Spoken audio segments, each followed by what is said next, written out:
maintain, and that's what HOAs are meant to do, is maintain all of the properties at a certain level. However, a lot of them do overstep their duties. More often than none. A lot of times they do, and a lot of times the problem is that the Homeowners Association is managed by a couple of individuals, and usually these individuals volunteer, are not paid for serving as president, vice president on the board of these HOAs, and so they have all the control, and a lot of them do get a little power hungry. Came here in 2007, right in the middle of the crazy crisis. If your heart is not into it, do not do it. That's what I always tell them. If you're making around $70K, look to be able to qualify for a home somewhere around $250, $275 in that bracket. Onions and juices and all that, and put some lemon and onion, and you make him drink it, right? And Alex, all my listings need a video. All of them. Hey guys, welcome back. I know it's been a minute since we have been here. We came back from the summer. How was your summer?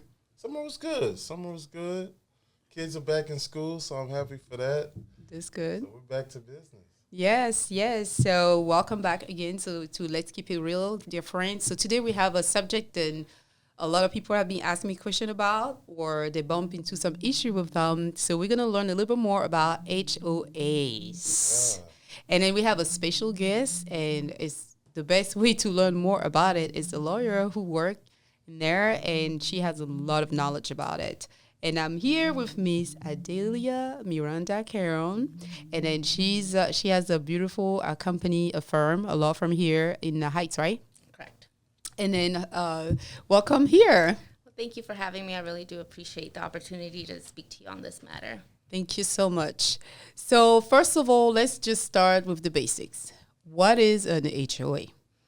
So essentially an HOA, as is commonly referred to by everybody, is a homeowners association. Under the Texas Property Code, it is a property owner association, but it's commonly referred to as HOA.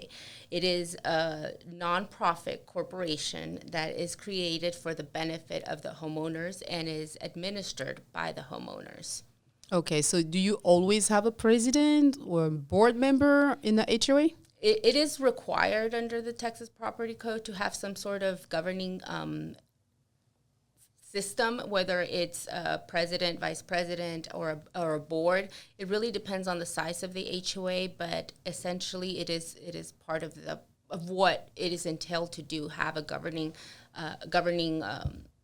entity within the HOA, individuals that manage the HOA on behalf of all of the homeowners. That's interesting because I have a HOA. We even don't have a president. I don't even know who's part of it. Yeah, I've never heard of that before. I never heard of that. I thought it was just already made. Like, I don't know. Like it's just there. I'm moving the community and it's there.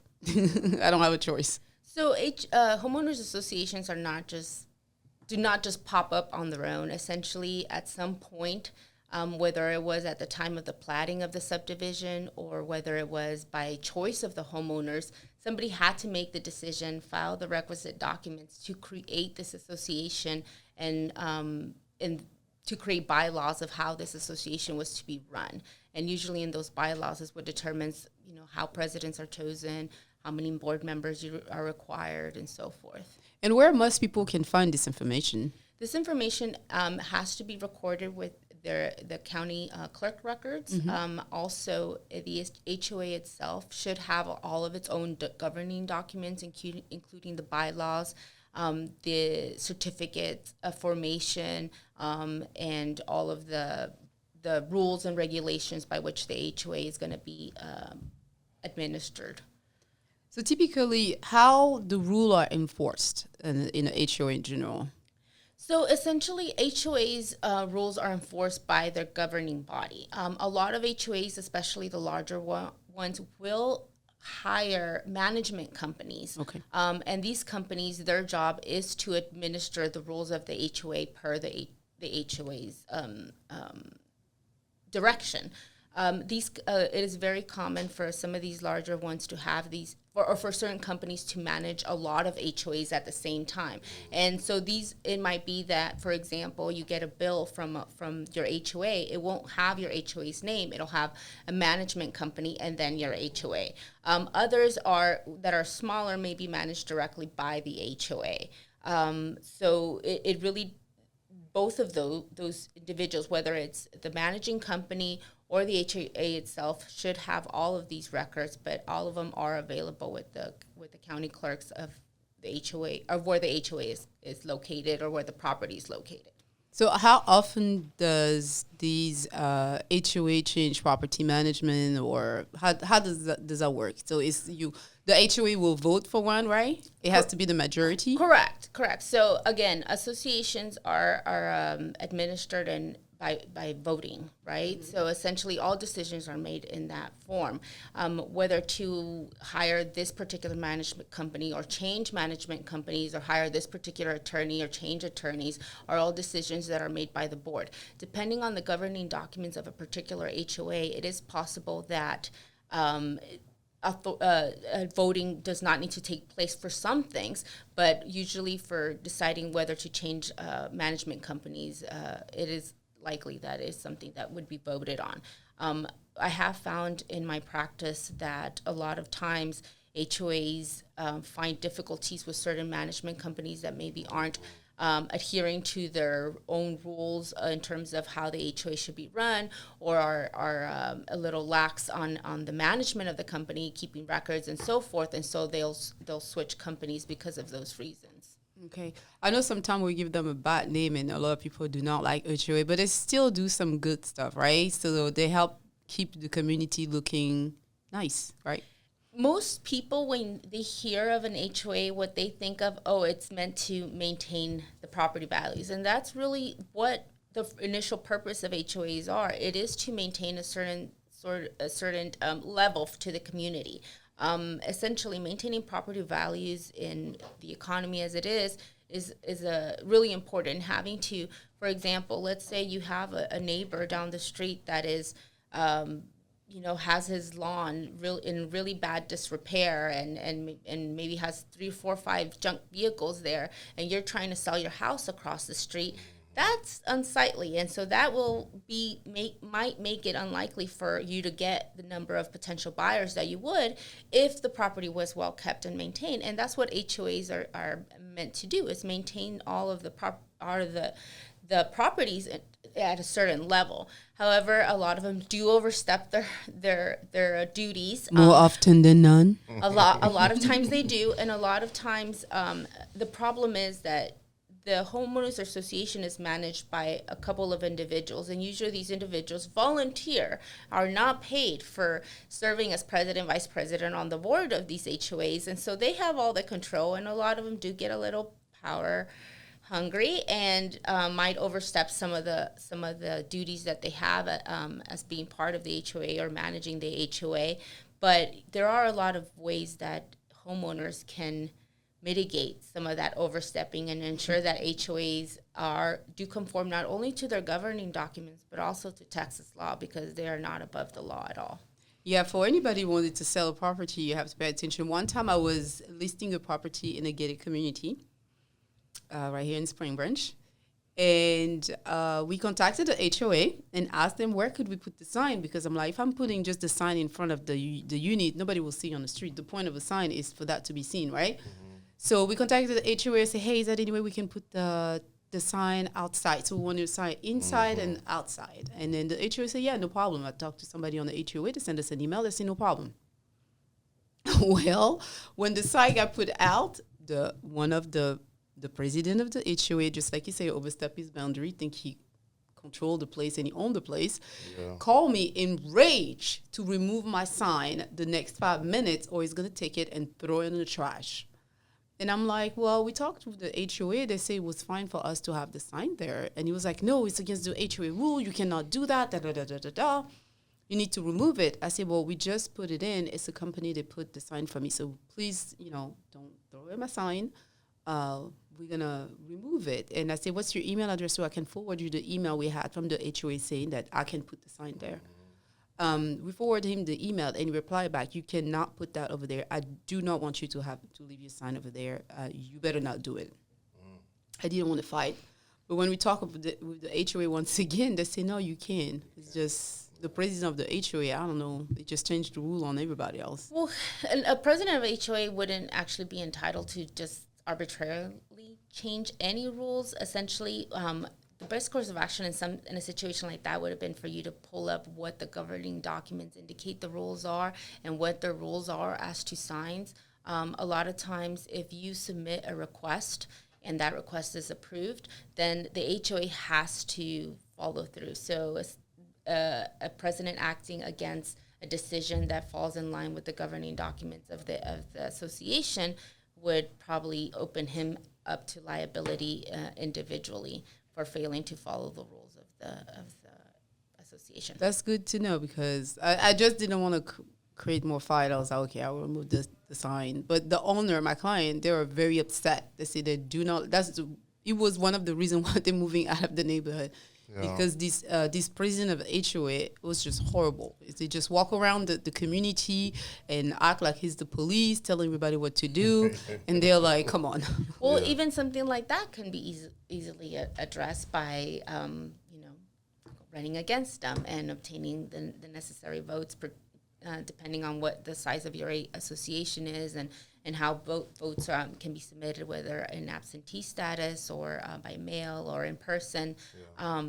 Then you can remove someone from an association. Again, when we think of an association, earlier as we were discussing, they're not separate from the homeowners. They are the homeowners. Yeah. It's just that you can't have all homeowners making decisions at the same time or managing something at the same time. So that's why they elect a body of a board or, depending on what their governing structure is, they elect these individuals to manage the company, or not the company, the association, in such a way that it benefits all of the homeowners.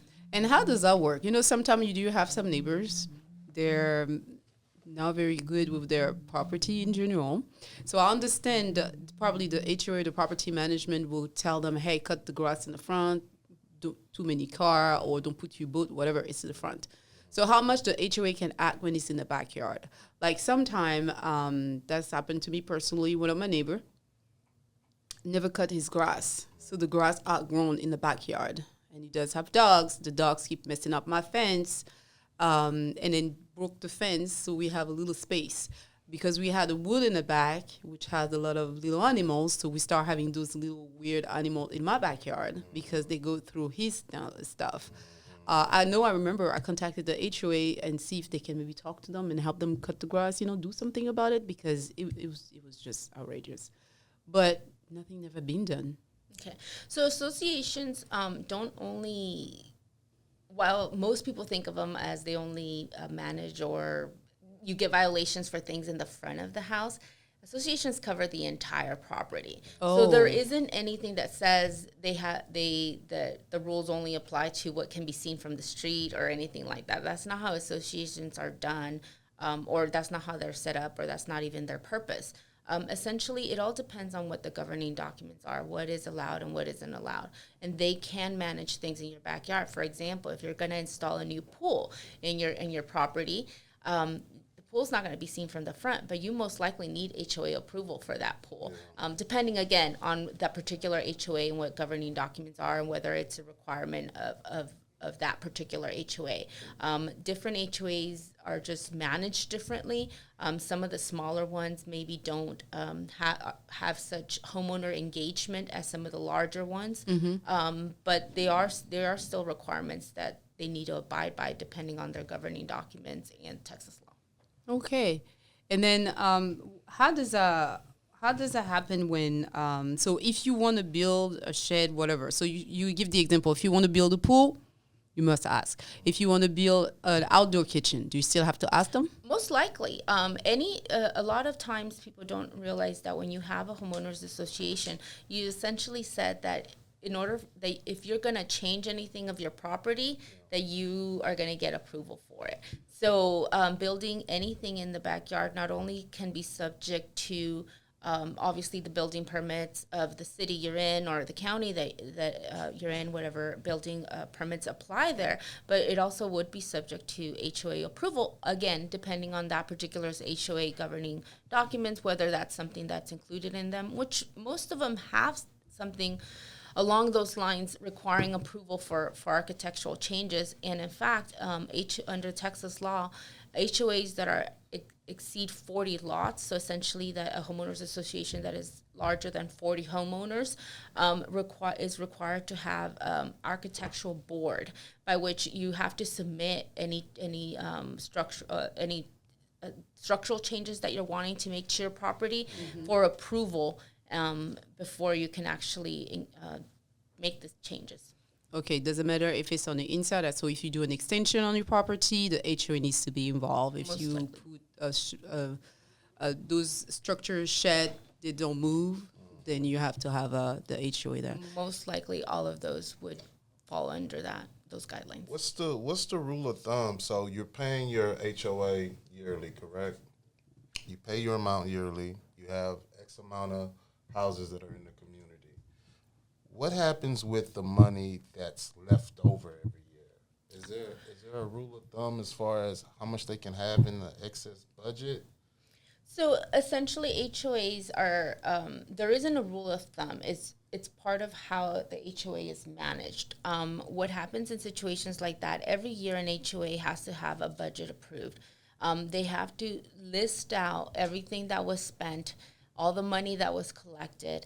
And then that's how they're supposed to determine whether maybe an increase in fees needs to occur or a decrease in fees, which obviously never happens. Never happened. Never happened. Have you seen in your life in business HOA reduce their fees? It's unlikely. But there rarely is a lot of excess fees other than they are required to maintain certain amount of money in order to prosecute lawsuits or defend against lawsuits and so forth. All of that comes out of the same HOA funds. So, like, let's say they cover what they're covering. You know, cut the yard in the front of the community, help with the street lights or something, or whatever they maintain. Right, that excess money that's there every year. There may be excess money that's left over. Does that money just carry over? Correct. So HOAs maintain their own bank account. It is a trust account. Essentially, what happens is all of the expenses that come out of there and go into there are expenses that are approved by the HOA or the members of the HOA, which are the homeowners, right? And so any money, it doesn't disappear. It's just in the bank account. So whether this year your expenses might be higher or lower, that's what, if there is excess money, that's what it'll be used for. And as a homeowner, you can actually ask them, hey, how much money do we have in excess in the budget, and what's going to be done with it the following year? Correct. To help with X, Y, Z. Correct. So every year, most HOAs, at least the ones that are managed very well, you'll receive an annual accounting. Like, for example, I own a couple of properties, and 2 of them are subject to HOAs, and I receive annual accountings for both of those HOAs. Mm-hmm. So I receive a statement where it shows the amount of money that was spent, the expected budget for the coming year, and all of that. And there's a meeting, usually conducted by Zoom, that requires the approval of so many members for the fees to be either decreased, increased, or whatever additional expenses are there. So you can ask, as a member of the association, you're entitled to ask for the company records, meaning you're entitled to ask for the financials of the HOA. You're entitled to ask for any documents, governing documents of the HOA. They're required to provide all of that to you. A lot of HOAs, especially the ones that are well managed and maintain a lot of communication with their homeowners, they'll list this information on their websites. There is a lot of HOAs that have now turned to having their own dedicated websites that contain not only financial information, but also governing documents and so forth. Not all of them, but some do. Yeah, sometimes I feel like the HOA, they're good, but sometimes they kind of hurt the owner, especially on condo, for example. I feel like sometimes condo are don't make a great investment for investors in general, because if you want to resell it to a lot of buyers, oftentimes in Houston area, I don't know for other market, but here in Houston, I realize when somebody own a condo, they try to resell it. They oftentimes can only sell their property to conventional loan buyers or cash, because FHA has rules, and a lot of those HOA do not maintain the rules require for the condominium to be approved for FHA. So before entering the contract, make sure to have your lender contact the HOA people and get the rule. It costs, some of them will cost between $100 to $300 to get all these, to have the HOA condo questionnaire. Questionnaire done. And oftentimes it's rejected during the, and make sure you ask that during the option period in case you enter in the contract. Or also sometime I realize I've seen that the HOA monthly fee is so high compared to the rent, then you catch up to the rent and you really don't have any profit compared to a single family home. But also some of the things that I've seen is in Houston, people have the right to do Airbnb. You know, the city allow people for Airbnb, but the HOA are oftentimes the blockers. What can we do about this? So there's nothing we can do collectively about it unless a new law is implemented that allows something like that. Essentially, there isn't anything in the Texas law that prohibits or allows Airbnbs at the legislature level. However, like you said, the city of Houston does allow them, so it's more at the local law level. However, you have to think of HOAs as another level of law or regulation. Yeah. So you have, the federal government, you have state government, you have local government, and then you have your HOAs. So if you want to change any rules at any of those levels of government, what do you have to do? You have to vote. You have to put different people in charge, and it works the same way in an association. If for example, having Airbnbs in a community is something that you can get several homeowners behind, then the key to changing that in that particular association would be to determine how many votes do we need to enact laws or change laws, or if there is a law already in the governing documents regarding Airbnbs, there might not be one, right? So what do I need to do in order to change that law? It's just easier because we're talking about a smaller level of government, right? An association can be comprised of 100 members if there's 100 lots in a subdivision, right? So you're dealing with a smaller group of voters, but it works the same way as any of the other levels of governments if you think about it that way. I've seen some document where the HOA say you cannot conduct business into the property, right? Sometimes people, I met a lady, I heard about a lady, one of my friends knows, she owned a house here in Houston area, and then she was doing daycare out of her house. That's a good way, right? She decided to stay home to take care of her babies, and then she started watching the neighbor kids and more kids and more kids. Afterwards, she has like 10 kids, something like that. And then she hired someone to help her. Well, the HOA come after her and make her stop the business because they say you cannot run a business out of the house. But that rule was made back in 1975. And fast forward is 2012. So same thing that she would have to apply and it's the same thing. If, for example, that's something that she can get enough homeowners that belong to the association behind allowing, businesses to be run from residential areas, then you can change the rule. That's unlikely to happen because most people don't want businesses run outside in a residential area. And while I feel for the position that your client is in, if you think about it at the other level, is do you want a commercial business in the middle of your residential community? I think to me it would depend on which type of business. Like if it's if a lady is running a small daycare out of a house, I would not see hundreds of cars, and you know what I mean? Because there is rule or regulation behind you taking care of other people's kids. So in my head, I'm like, she probably not have 100 cars coming consistently, in the middle of the day disturbing the peace of the neighborhood because it's kids.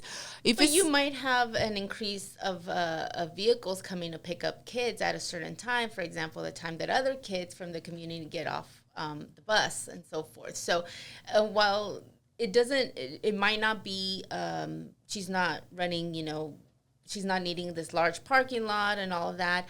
There's other factors to consider. Most people are it would probably be really hard to get a change of that type to allow a business, because essentially once, let's say you do get that change where, okay, now you can conduct a business, well then this other person maybe wants to sell guitars out of his garage, and he doesn't have 100 people coming. He just maybe has 1 or 2 buyers coming every so often. So it kind of becomes a little bit of a slippery slope in terms of what you have to balance, right? So you have to essentially balance the individual or you as a homeowner, what you're wanting your home area to be used for, and the association as a whole, and what support you can get from other members of the association, other homeowners in the area, in terms of whether a change like that would be beneficial to the community or not. Yeah, same thing with I saw some rule like they don't allow short-term rental oftentimes HOA associate Airbnb, VRB, those short-term rental as business, but it's residential. So it's kind of a fine line between, but it's residential. The people are coming here to stay in that house. So, but you allowed a regular 6 months, 1 year rental. So that HOA was fighting one of my clients, not for the business part of it. They were just fighting her on the they were fighting on the business part, but she said this is rental. These people are renting my house for a specific period of time. You allow long-term rentals, so you should allow me to let people rent my place for 5 days, 10 days, whatever it is. And then it was a fight. She still did the Airbnb out of her house. They never came after her, but that's the rule that she read in her government law and from her HOA, and then she did it anyway. So, I mean, she's in violation of her HOA rules, right? So essentially, a lot of things can go from there if that HOA does decide to pursue that violation. Essentially, the issue with short-term rentals isn't the fact that you're not really conducting a business and all of that. Most people, when they think of HOAs, like we discussed earlier, they think about something that's going to maintain the value and so forth, right? But there's also a security aspect to it. For example, having short-term rentals, you're kind of having different people in a house constantly.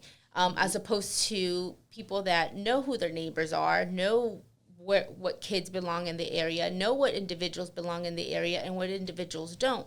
When you have short-term rentals, you kind of introduce something where you have people that have a right to be there under their Airbnb contract and so forth, but are constantly different individuals in the area, in the community. And so that could be a put off for a lot of residential communities where they're thinking of it as, we want to know who belongs here, what kids belong here, what adults belong with certain kids and so forth. So it's more of a security aspect, and why a lot of associations may have decided to implement rules against short-term rentals like Airbnb.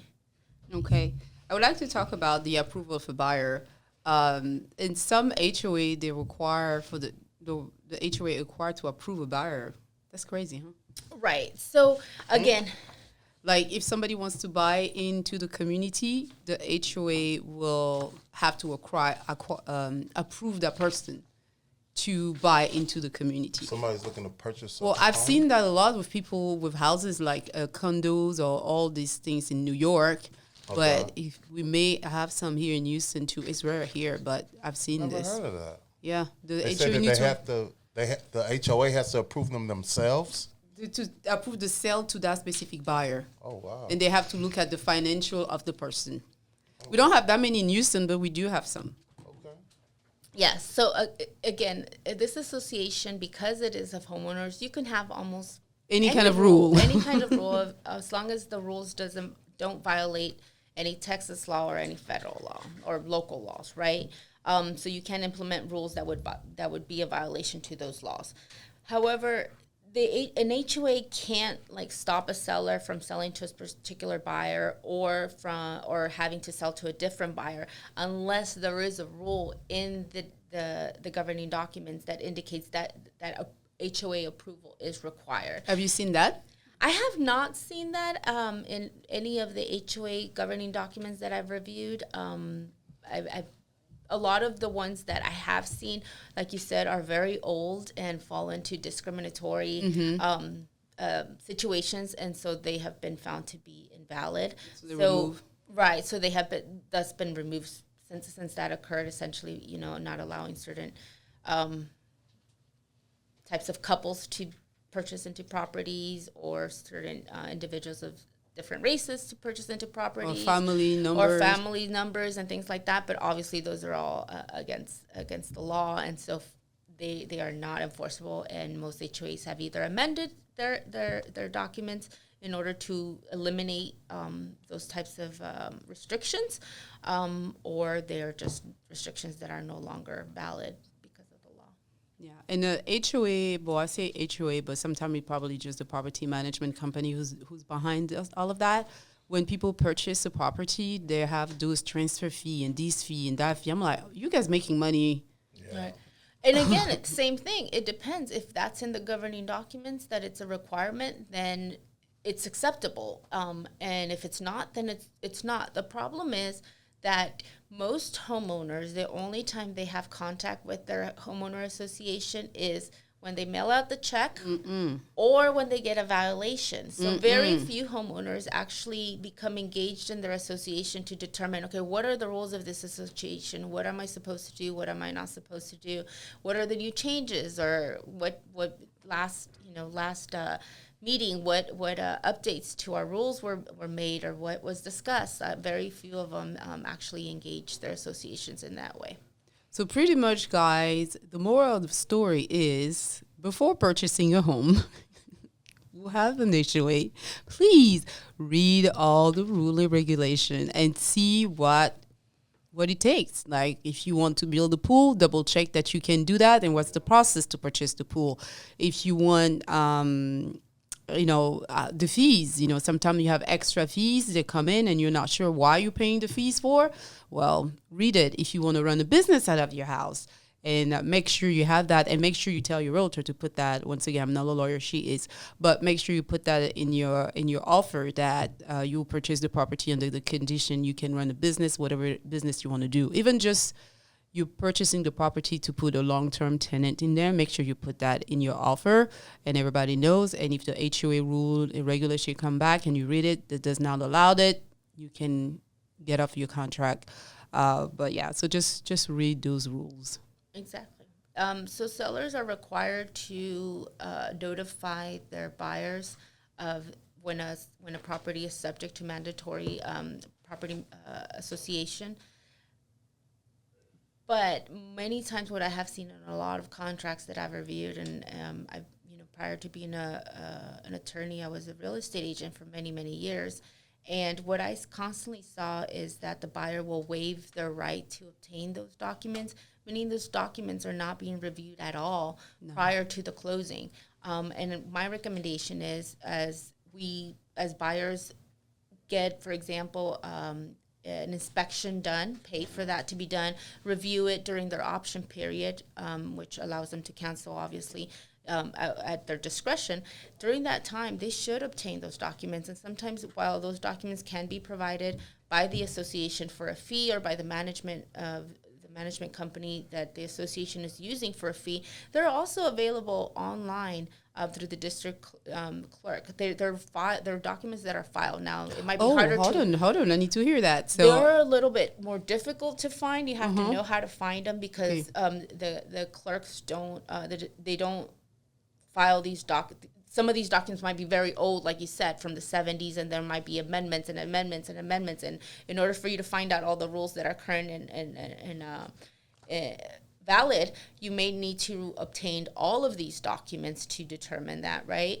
But I do think a little bit of investigation, or just paying the $100-$200 that it costs from the The last association the last to obtain HOA, them. the last HOA my buyer has to pay, they charge her $400, and then because she was paying cash, she has to put a rush on it. So it was another $100. I'm like, these people are thieves. Like literally, But this is again, something they- is already there. it You might just be- pull it and give it to a buyer, and you have to charge $500 for those HOA information. That's So crazy. those fees might be legitimate, might not. What I mean by that is possible that those fees are not part of the governing documents, and a management company is just charging them. And if they're not, they can't really they're not entitled to charge them unless they're part of the rules of that particular association. I'm not saying they're not, because it is common for them to charge certain fees for providing, collecting these documents and providing them. But again, it's definitely worth it before you find yourselves living in a property subject to an association that can become a complete nightmare because of violations or even losing your home, which can occur as well because of the association management and so forth. Do you have a final word to tell people that are watching you right now with the HOA? When it comes to associations, the only thing I can say is do not ignore the notices. Okay. What I have seen in all of the cases, like I was explaining to you earlier before we started, I represent both HOAs and I do represent clients against HOAs as well.